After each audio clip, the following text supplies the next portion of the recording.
Assalamualaikum warahmatullahi wabarakatuh.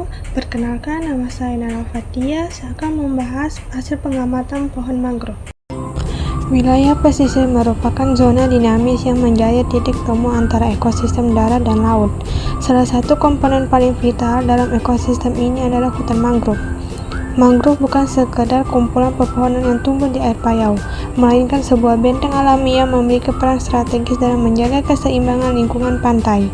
Indonesia sebagai negara kepulauan terbesar di dunia memiliki keragaman hayati mangrove yang sangat tinggi. Namun, ekosistem ini menghadapi tantangan besar berupa abrasi pantai, kenaikan permukaan air laut, dan aktivitas manusia yang tidak terkendali. Objek pengamatan. Objek yang diamati adalah pohon mangrove yang tumbuh di daerah air payau dengan tanah berlumpur. Dari ciri-ciri yang terlihat, pohon ini berasal dari genus Rhizopora. Hasil pengamatan: 1. Akar berbentuk akar penyangga yang keluar dari batang dan cabang menjulat ke tanah berlumpur. 2. Batang berwarna coklat keabu-abuan dan tumbuh lurus ke atas. 3. Daun berwarna hijau berkilau, berbentuk lonjong sampai elips, ujungnya tajam dan tebal. 4. Memiliki kuncup bunga berwarna hijau muda kekuningan yang nantinya akan berkembang menjadi bunga.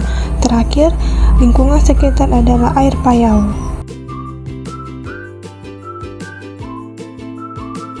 Pembahasan. Pohon mangrove yang diamati menunjukkan ciri khas dari jenis Rhizopora sp. Ia memiliki akar penyangga sebagai penopang sekaligus membantu pertukaran gas di tanah berlumpur yang kekurangan oksigen. Daun yang tebal dan permukaannya halus adalah bentuk penyesuaian untuk mengurangi penguapan dan menghadapi kadar garam tinggi di pantai. Selain itu, pertumbuhan pohon yang rapat membantu menahan gelombang air dan mencegah erosi pantai.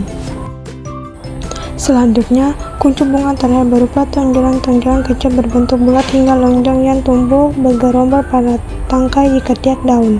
Warna kuncup bervariasi dari hijau muda hingga kekuningan, menandakan fase awal perkembangan bunga. Adanya kuncup ini berarti pohon mangrove sedang dalam masa reproduksi, yakni masa sebelum bunga benar-benar terbuka. Di mangrove, terutama jenis Rhizopora sp, bunganya kecil dan biasanya keluar dalam kelompok. Kuncup itu nanti akan berubah jadi bunga. Mangrove Rhizopora sp berkembang biak secara generatif lewat bunga yang kemudian jadi buah. Yang khas, buah Rhizopora mengalami vivipira, artinya bijinya mulai tumbuh saat masih di pohon induk. Biji yang sudah berkecambah akan membentuk propagul panjang seperti pensil. Begitu matang, propagul itu akan lepas ke air atau lumpur, lalu berkembang jadi mangrove baru. Ini adalah cara Rhizopora menyesuaikan diri dengan lingkungan pantai yang terpengaruh pasang surut. Pembahasan yang terakhir, pada pohon mangrove juga ditemukan interaksi dengan hewan seperti siput dan semut naga yang hidup di sekitarnya. Siput mangrove biasanya ditemukan menempel pada batang, akar tunjang, atau permukaan lumpur di sekitar pohon mangrove. Siput memanfaatkan mangrove sebagai tempat hidup dan sumber makanan, terutama dari alga, lumut, dan sisa-sisa bahan organik yang menempel pada batang dan akar. Keberadaan siput membantu proses penguraian bahan organik, sehingga berperan dalam menjaga keseimbangan ekosistem mangrove.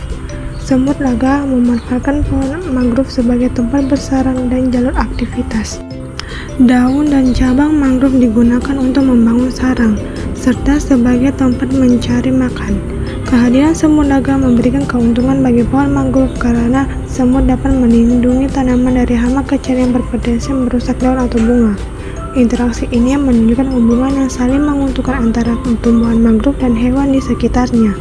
Dengan adanya siput dan semut naga, pohon mangrove tidak hanya berfungsi sebagai tumbuhan pesisir, tetapi juga sebagai habitat penting bagi berbagai jenis hewan, sehingga memperkuat perannya dalam mendukung keanekaragaman hayati ekosistem mangrove.